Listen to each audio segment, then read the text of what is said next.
안녕하세요. 방금 소개받은 마드리드 국립대학에서 한국학 강의를 하고 있는 양은숙입니다.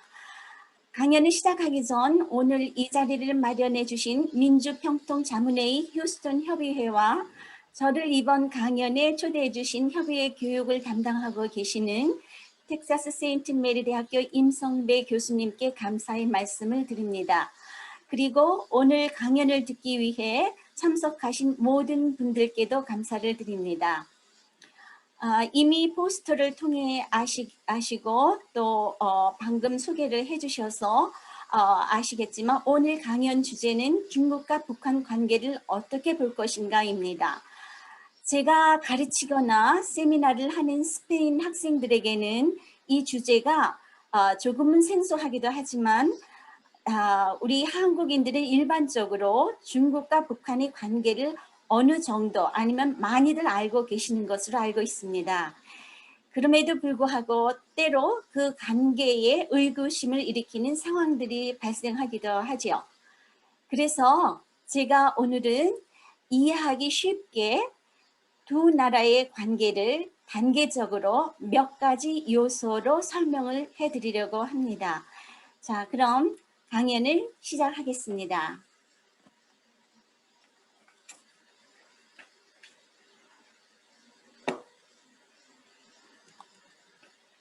이 붉은색이 줄을 이루는 중국과 북한의 국기죠. 그리고 이 그림은 우리가 주로 많이 우리 속담에서 있는 백문이 불여일견이라 하는데 이 한자 수거가 암시하듯 때로는 하나의 이미지가 많은 말보다 상황을 더 잘 설명하는 것 같습니다. 이 사진에서 보시듯이 중국의 시 주석과 김정은 북한 위원장의 화기애애한 분위기를 의미심장한 모습으로 보는 트럼프 대통령입니다. 이것은 3명의 통치자가 하는 카드 게임 그림인데 아주 재미있죠. 미국과 중국 지도자들은 미소를 띠고 있고 북한의 김정은 위원장의 표정은 좀 씁쓸하죠.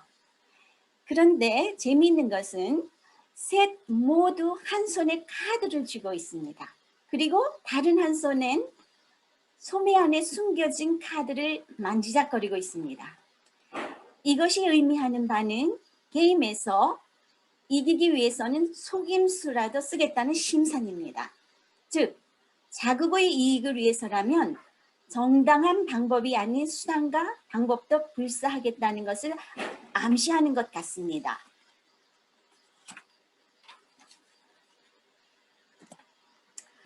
우리 속담에 고래 싸움에 새우등 터진다는 말이 있죠.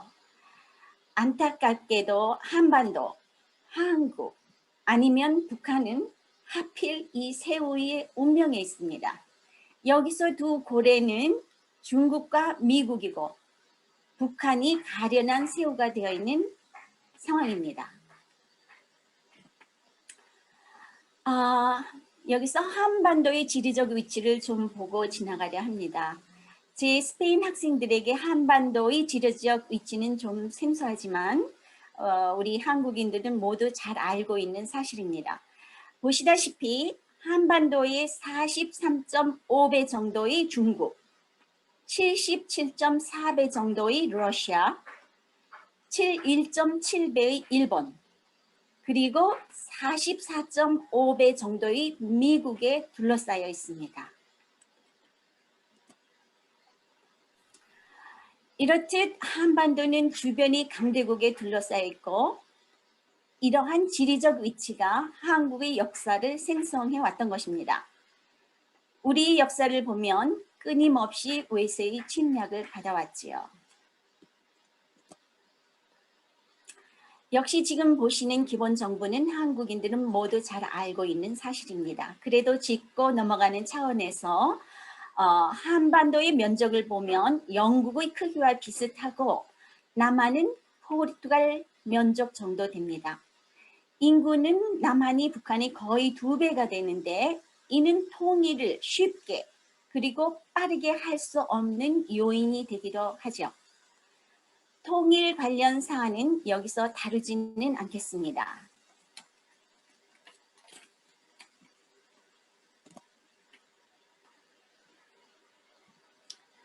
강연 본론에 들어가기 전 북한과 중국 관계의 이해를 돕기 위해 근래 세계 정세 속 중국과 북한 관계를 좀 생각해 보겠습니다. 최근 몇 년간 두 나라가 세계 매스컴에 많이 대두하고 있는데, 첫째로는 북한이 대량 살상 무기 개발과 실험 때문이고, 둘째로는 중국의 경제 발전과 이에 관한 부상에 따른 미국과의 반목이라고 볼 수 있습니다.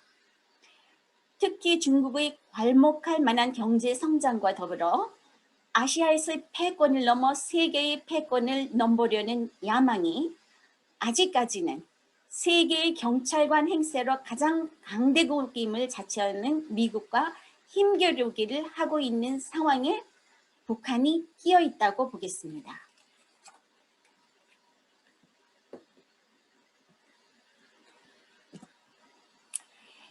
이 상황에서 북한은 미국의 안보 정책에 있어 사실 골칫덩어리로 간주됩니다. 북한이 핵무기와 미사일은 한반도 안보의 위협적인 요소이며 또한 동북아 안보 위협으로도 이어질 수 있기 때문입니다. 사진 속 김정은 정권이 핵, 미사일 도발 급증을 좀 보겠습니다. 보시다시피 김일성 때에는 8에 15발, 김정일 때 28에 58발. 그런데 김정은 시대에는 74에 210여 발이나 됩니다. 그리고 이 도발의 특징을 보면 다양해진 미사일이 있고 특히 특정 시점에 집중되어 있습니다. 한미연합훈련 기간이라든지 다자 정상회담 시에 이렇게 핵과 미사일 도발을 하는 것으로 나타납니다. 북한 핵 개발 주요 일지는 이제 저희가 깊이 다루지 않겠습니다만,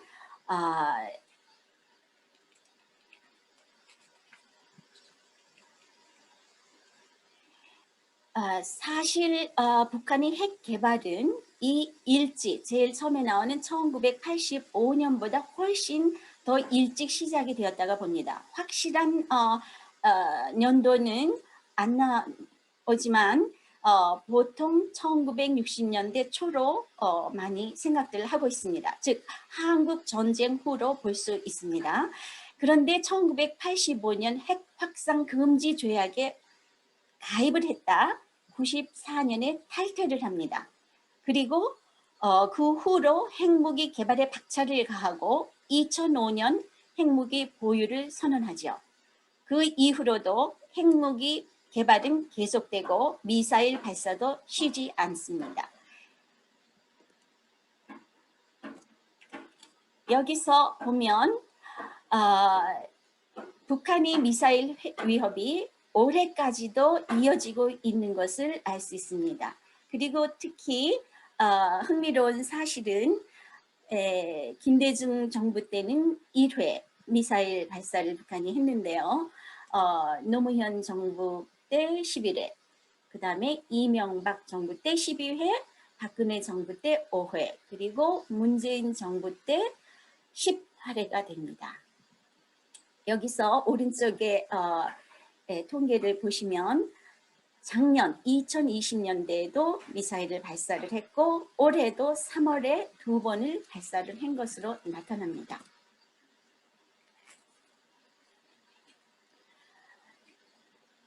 이러한 상황에서 중국과 북한의 최근 밀월이 2018년에 이루어졌습니다. 2011년 12월 김정일 위원장이 서거 후 2012년 4월 북한 정권의 지도자로 부상한 김정은 위원장이 지난 6년간 가장 우방인 중국의 지도자와 한 번의 회동도 없었는데 2018년에 3번의 회담과 2019년 1월까지 즉 1년도 안 되는 기간에 4번 그 이후에도 한 번에서 총 5번의 국가 원수 간 회담이 열렸다고 합니다. 이것은 정말 중요한 의미를 암시하고 있습니다. 김정은 위원장으로서는 외국 국가 원수와 처음 회담이 중국이었던 것입니다. 여기에서 시사할 점은 김정은으로서는 북미 정상회담을 앞두고 마이크 폼페이오 국무장관 그리고 존 볼튼 백악관 국가안보보좌관 등 미국의 안보라인 초강경파가 등장함으로써 불안을 느낀 것 같습니다. 그래서 북중 연대 회복의 필요성을 절감했다고 보겠습니다. 즉 북중 관계를 정상화해 북미 정상회담 전에 대미 협상의 지렛대를 확보하려고 한 것으로 보입니다. 또한 북미 회담이 결렬되거나 실패했을 경우 미국의 대북 제재에 대응하기 위해서라도 중국이라는 보호막이 필요했을 수 있습니다. 김정은으로서는 미중 갈등이 고조되는 틈새를 이용해 대북 제재 이완의 계기를 만들고 비핵화 협상의 주도권을 미국에 빼앗기지 않으려는 셈법이 작용했다고 볼 수 있는 것입니다.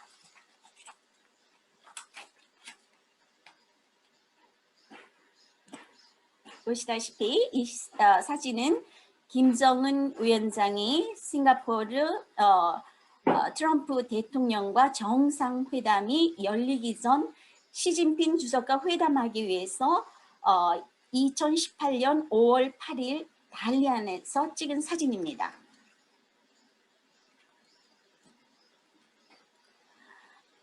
이 사진은 싱가포르 1차 김정은 트럼프 대통령 정상회담 때 찍은 사진인데요.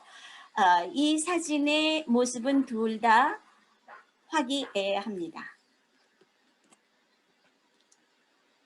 그리고 2018년 6월 21일 김정은 위원장과 시진핑 주석의 세 번째 만남이 이루어집니다. 이 회담은 싱가포르 정상회담 일주일 후에 이루어진 것입니다. 김정은 위원장의 네 번째 방중 사진입니다. 이거는 19년 1월에 이루어졌죠. 그런데 이러한 노력에도 불구하고 김정은 위원장과 트럼프 대통령의 2차 하노이 회담은 결렬로 끝나고 맙니다. 이 사진의 이미지가 회담의 결과를 암시하고 있는 것 같습니다. 이러한 일련의 북한과 중국이 관련된 국제 정세를 기본 정보로 하고 두 나라의 관계를 연구해 보기로 하겠습니다. 이 두 나라의 관계를 알아보기 위해 다음의 5가지 요소를 분석해 결론에 이르도록 하겠습니다. 이 5의 요소는 다음과 같습니다. 국경, 공통의 국경, 민족 및 문화적 유대, 북중 관계의 역사적 조명, 이데올로기와 안보, 그리고 경제. 끝으로 평화 통일을 위한 남한의 위치와 역할에 대해 잠깐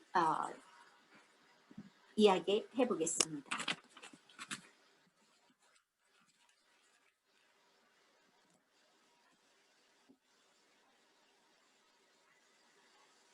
북한과 중국의 국경, 첫 번째 요소입니다. 중국과 북한은 우리가 잘 아시다시피 1416km의 긴 국경을 마주하고 있습니다. 남쪽으로는 압록강을 사이에 두고 북쪽으로는 두만강을 사이에 두고 있죠. 역사 속 국경을 보면 고구려 발해 당시 만주에서 중국과 국경을 이루고 있었습니다. 이 사진을 보여주는 이유는 다음 요소인 민족과 문화 요소 설명에 도움이 되기 때문입니다. 물론 여러분들은 역사를 배워서 다 잘 알고 있는 사실이지만요. 이 사진에서 유의하게 보실 부분은 단동이라는 항구입니다. 단동은 중국과 북한 국경에서 가장 큰 도시입니다. 단동의 강 건너편에는 북한의 신의주가 있죠. 중국과 북한 간의 무역의 대부분은 단동항을 통과합니다. 북한이 필요한 럭셔리 외국 물품도 거의 다 이 도시를 통해서 북한으로 들어갑니다. 즉, 단동은 북한에게는 외부 세계로 통하는 길이라고 볼 수 있습니다.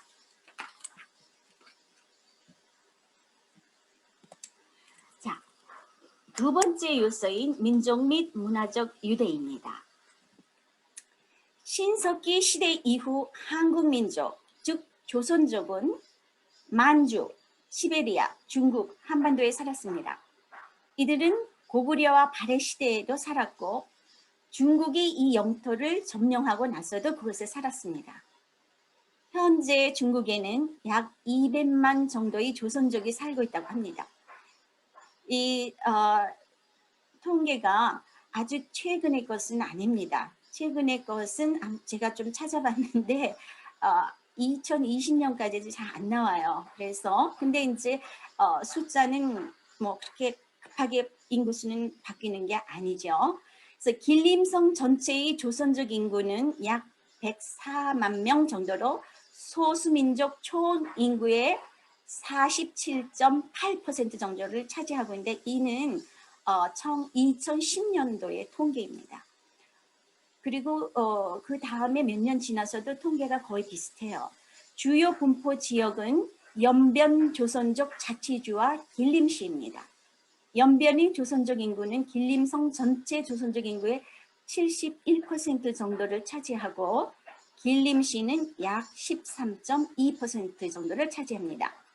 그런데 최근 통계에 따르면 길림성과 특히 연변 자치주 조선족 인구수가 많이 줄어들고 있다고 합니다. 이는 물가가 비싼 도시를 떠나서 외곽 위성 지역으로 이동해서 이 인구수에 안 들어간다고 해요. 그리고 또 조선족이 한국으로 많이 이주한 이유도 있다고 합니다.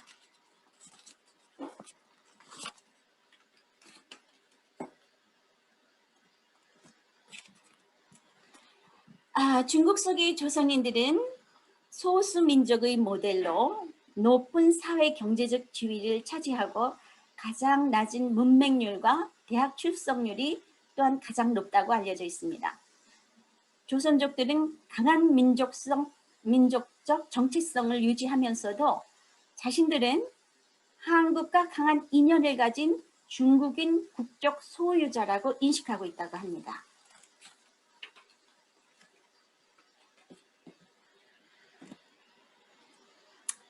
여기서 한국 민족의 중국 이동을 좀 살펴보겠습니다. 1차 이주는 약 300년 전에 한국인들이 대규모 중국 이민이 처음 발생했다고 해요. 이때는 억압적인 봉건지주의 피해를 이해 이주했다고 합니다. 그리고 2차 이주는 1869년 대기근을 피해 대거 중국 국경지대로 이주했는데 주로 북한 지방 주민이었던 것으로 파악되고 있습니다. 3차 한국 이주면의 물결은 러일 전쟁이었던 시기로 1904년에서 1905년 사이에 이루어졌고 또 우리가 다 잘 아는 20세기 초 일본의 한국 점령기에는 많은 사람들이 중국이나 연해주로 이주를 했습니다. 그때는 북한에 사는 한국인들뿐 아니고 한반도 전체의 한국인들이 일본의 박해를 피해서 이주를 했던 것입니다. 그리고 1950년대와 60년대에는 중국의 경제적 어려움과 기근을 피해 중국 동북부의 많은 조선족들이 역이민으로 국경을 넘어 북한으로 들어갔습니다. 그런데 최근에는 북한이 힘든 상황으로 상당수의 탈북자들이 중국으로 도피하고 있습니다.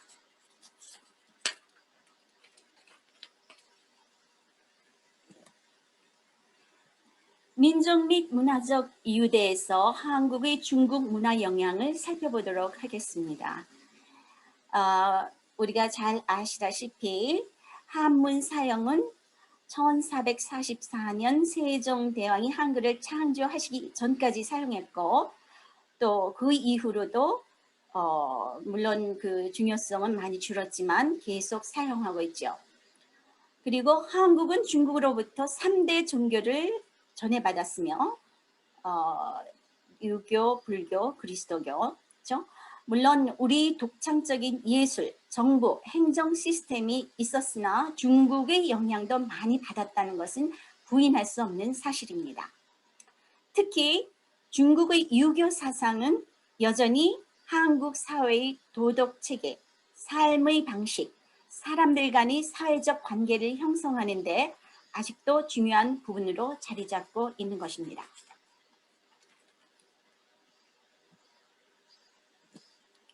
세 번째 요소인 북중 관계의 역사를 더듬어 보겠습니다. 1941년 태평양 전쟁 당시 조선 해방군은 중국군과 연합하여 일본과 싸웠는데 그때는 물론 조선인으로 남한 북한인들이 구분을 하지는 않았던 시기였죠. 중국의 제2차 국공내전에서 제2차, 1차는 1927년부터 1930년까지였고 2차는 1946년에서 1949년까지 있었습니다. 그때 2차 때 김일성은 모태동의 중국 공산당에게 북한 정부 수립 후 소련이 남기고 간 무기를 지원하게 됩니다. 물론 이 무기 지원 때문은 아니었지만 장개석의 중국 정부는 1949년 모택동 공산 정권에 패배했고 1949년 10월 1일 모택동이 중국 공산당 정권을 선언하게 됩니다. 여기서 흥미로운 사실은 중국과 북한이 외교 관계 수립이 1949년 10월 6일임을 감안하면 모택동과 김일성의 우호 관계를 10분 이해할 수 있습니다. 모택동이 김일성이 무기 지원한 것을 잊지 않고 있었다는 사실로 보겠습니다. 보시면 아시겠지만 첫 번째 왼쪽의 그림은 모택동과 김일성입니다. 두 사람의 만남의 그 분위기를 보면 아주 정말 친구 같은 그런 우호적인 분위기를 느낄 수 있습니다. 그런데 오른쪽 그림을 보세요. 악수를 하고 둘 다 미소를 띄우고 있습니다. 근데 어쩐지 좀 석연치 않은 그런 미소 같습니다.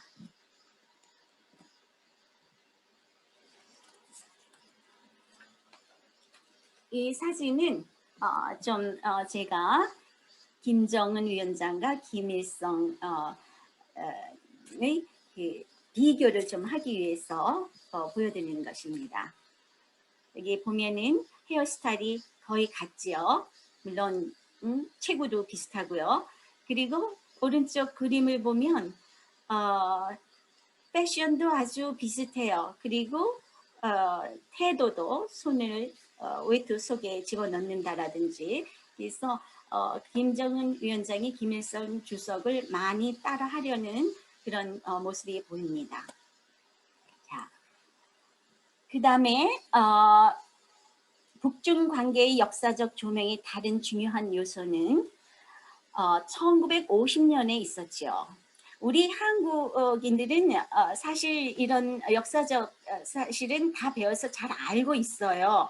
그렇지만 또 한번 북중 관계에서는 넘겨짚고 가야 할 사안들이기 때문에 말씀드립니다. 이때 한국 내전에 중국군 총 이 명수는 조금씩 달라요. 근데 297만 명, 어떤 데서는 240만 명 정도, 뭐 그렇게도 나와요. 한국 전쟁에서 싸웠고 18만 명에서 20만 명 정도가 사망했고 사상자는 거의 40만 명이 났다고 합니다. 여기에서 모택동의 아들이 이 전쟁에서 전사를 했어요. 이러한 이유로 중국과 북한은 혈맹 관계를 강조해 왔으며 1961년 중국과 북한은 중국이 외부 공격에 맞서 동맹국의 군사적 지원과 협력을 제공하겠다고 하는 주중 우호 협력 및 상호 원조 조약에 서명했습니다. 이 조약은 1981년과 2001년 두 번 연장되어 올해 2021년까지 유효했는데 다시 세 번째 연장이 2주가 좀 안 되죠? 7월 11일 되었습니다. 올해 7월 11일 왕이 외교부 장과 중국 외교부 장과 리성건 북한 외무상은 북중 우호 관계가 계속 발전하도록 공동 노력하자는 내용의 축전을 주고받았고 특히 거기에서 전략적 협력을 강화해 신냉전의 집단 대결, 배격해야 하는데 동의했습니다. 이는 올해 한미 정상회담 성공에 대응해 북중 밀착을 과시하는 것으로 풀이됩니다.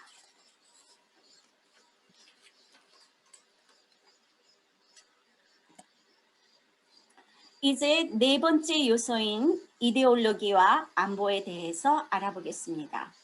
현존하는 공산주의 나라는 단지 6국가입니다. 중국, 소련, 쿠바, 북한, 베트남, 라오스. 오늘날의 이데올로기는 예전만큼 강하지는 않지만 몇 안 남아있는 공산주의 사회에서는 여전히 중요한 요소입니다. 특히 중국과 북한은 49년 10월 6일 외교관계 수립 이후 사회주의에 기반한 강력한 동맹을 맺었습니다. 이는 미국이라는 공통의 적에 대적하기 위해서죠. 중국으로서는 한반도에 미국이 주둔하는 데 반하여 북한을 지원한다는 것은 이념을 정당화하는 요소이고 이런 지정학적 안보 측면에서 중국은 북한에 등을 돌릴 수 없는 것입니다. 즉, 안보 문제 관련 중국의 걱정을 이해할 때 북한이 무너지면 미국의 지원을 받는 남한이 중국에 위협적일 수 있을 것이고 이러한 남한 위주 통일 국가를 중국의 뒷문에 두고 싶지는 않겠죠. 그리고 또 북한이 무너져 수십만 명의 난민이 중국의 경제적으로 취약한 동북 지역으로 들어올 경우 이 난민들로 인한 국경의 혼란을 중국은 피하고 싶은 것입니다.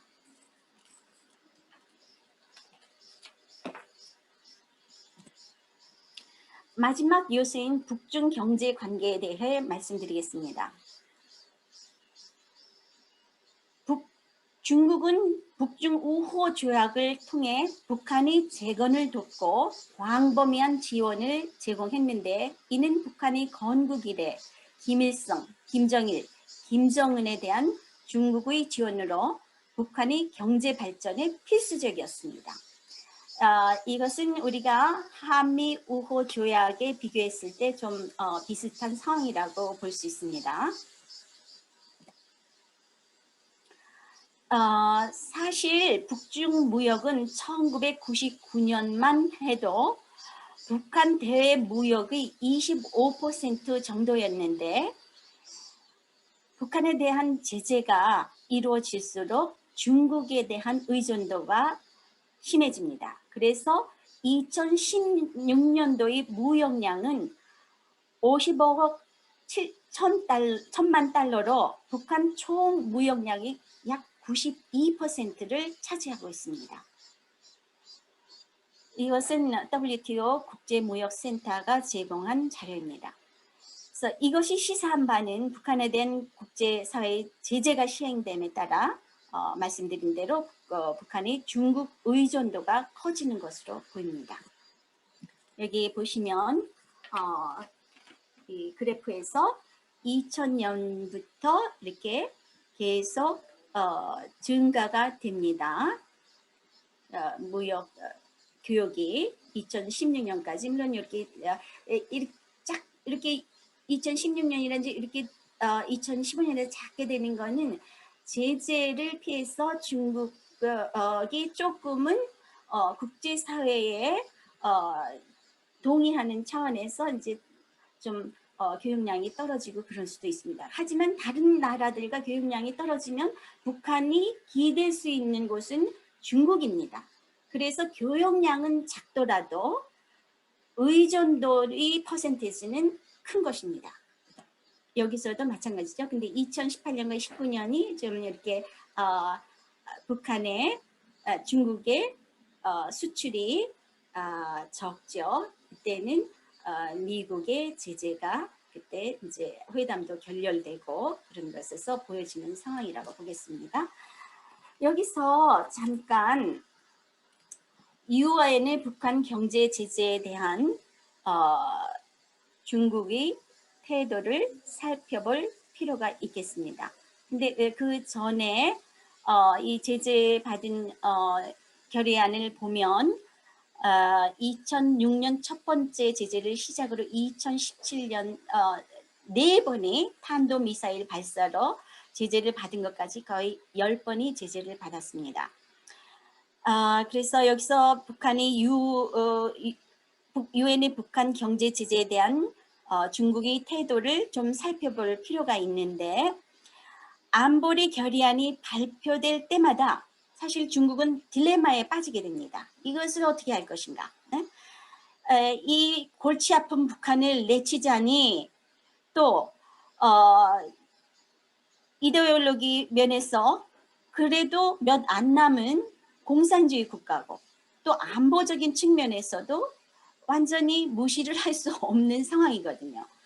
그래서 한 예로 2016년 유엔 안보리 대북 제재 2021호가 승인되었을 때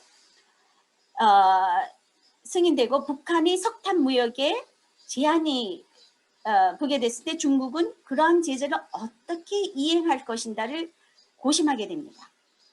그래서 중국은 안보리 제재 문구에 유연하게 접근을 해서 결의안을 위반하지 않으면서 북한을 돕는 방법을 찾아냅니다. 즉, 중국은 2016년 4월 북한으로부터의 석탄 수입을 금지한다고는 합니다. 하지만 그 문구 중에서 일반인의 사용은 예외다라는 항목을 잡고 늘어지게 됩니다. 그래서 중국이 제재 약속을 이행을 하면서 북한을 도와주게 되죠. 그리고 안보리 금지 품목은 제재 대상이 아닌 제품으로 위장되어 거래가 됩니다. 아까 단동에 대해서 제가 말씀을 드렸죠.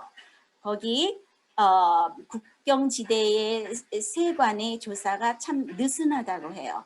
그러니까 그렇게 제재 대상이 아닌 품목으로 위장이 되어서 북한으로 들어가는 것입니다.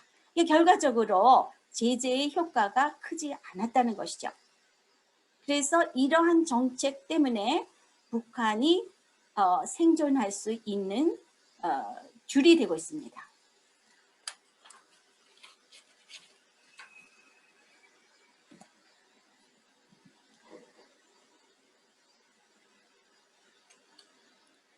여기를 다시 돌아가서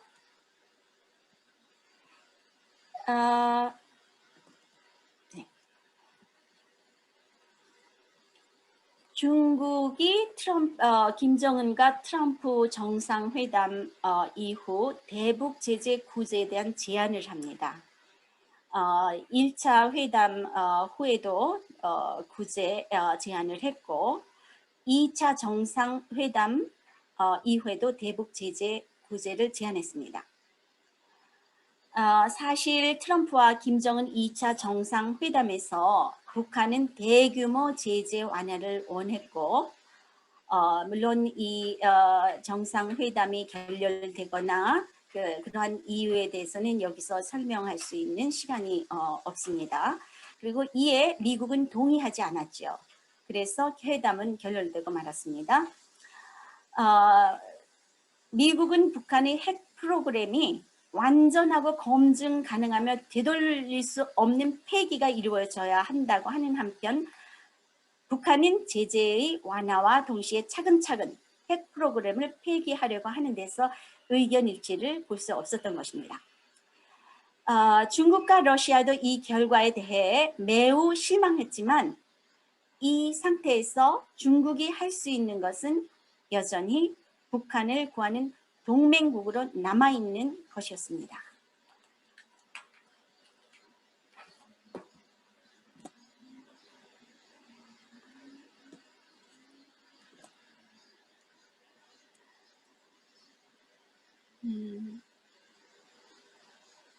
이거는 아까 말씀드렸듯이 이제 2016년이나 2018년 계속 중국의 북한이 중국 무역 의존도가 아주 상당히 크다는 이야기입니다. 여기서 시사할 점은 이렇게 국제사회의 제재가 지속되는 데다 신종 코로나19 사태 이후 북한의 국경 봉쇄로 인해 지난해 북한의 대중무역은 사실 더 큰 폭으로 위축되었습니다. 2020년 북한과 중국 무역 추이를 볼 것 같으면 무역 총액은 5억 4천 달러 정도로 지난 2000년 4억 8천만 달러를 기록한 이후 20여 년 만에 가장 적은 액수로 남았습니다. 그리고 전년도 교역에 비해서도 아주 많이 줄어든 수치입니다. 그런데 북한이 생존할 수 있는 어떤 양을 비축해 두어서 아직까지는 지탱하고 있다고 합니다. 그런데 이 시일이 좀 더 지나면 아마 많이 힘들겠죠. 7월 현재도 코로나 방역을 위한 국경 봉쇄를 지속하고 있고 언제 국경 개방을 할지 아직 불확실한 상황에서 북한과 중국 간 무역의 회복은 당분간 어려울 것으로 전망되고 있습니다.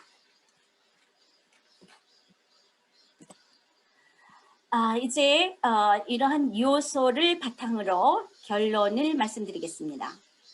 중국과 북한은 국경을 공유하고 민족 및 문화, 역사적 유대 관계를 유지하고 있으며 이데올로기에 있어서는 동독한 동맹 관계를 내세웁니다. 여기에 더해 북한에 있어서 중국은 현재 경제적으로 또는 외교적으로 가장 많이 의존하는 나라입니다. 그럼에도 불구하고 두 나라가 항상 의견의 일치를 보는 것은 아니고 때때로 예를 들면 중국의 문화혁명 때 홍위병들이 김일성에 대해서 수정주의라고 말해서 북한이 예를 들어 중국군 중공군 참전 그 비석들 있죠.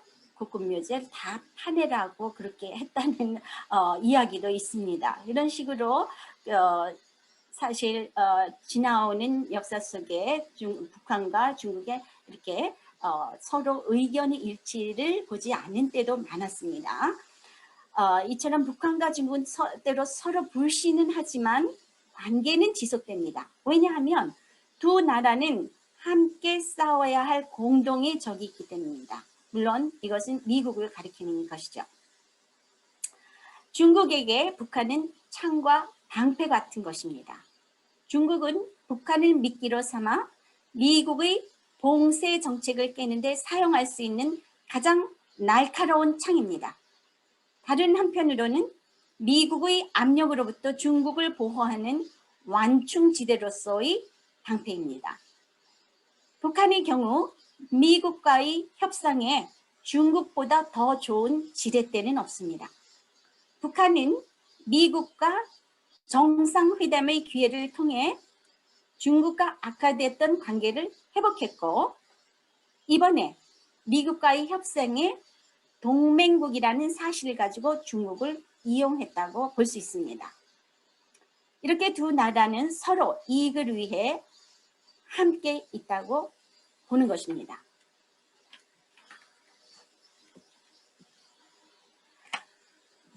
여기서 중국과 북한 그리고 미국 사이에서 대한민국이 나아갈 길은 어떤 것이냐 하면 우리가 잘 알고 강연 맨 앞 자료에서 보셨듯이 한반도는 주위 강대국에 둘러싸여 있습니다.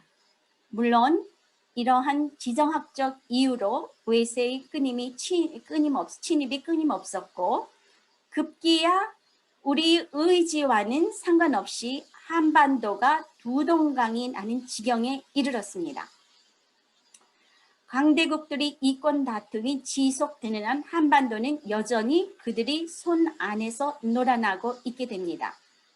그러나 대한민국은 분단 당시 가난하고 보잘것없는 나라가 아닙니다. 이제 세계 경제에서 중요한 위치를 차지하고 첨단 기술에서 앞서가며 글로벌 시대의 현대 문화 예술 발전과 공유의 선봉에 서 있습니다. 이제 무조건 강대국 눈치만 살피며 그들의 요구를 거절 못하는 외교 정책에서 벗어나 제로섬 게임이 아닌 윈윈 하는 게임으로 전환을 해야 합니다. 어느 한 나라에만 극한적으로 매달리지 않고 통일을 위해서 목소리를 내는 한편 국력에 손상을 미치지 않는 범위 안에서 여러 나라가 이해 협력할 수 있는 정책을 펴나가는 것이 중요하다고 보겠습니다. 제 강연은 여기서 마치겠습니다. 감사합니다.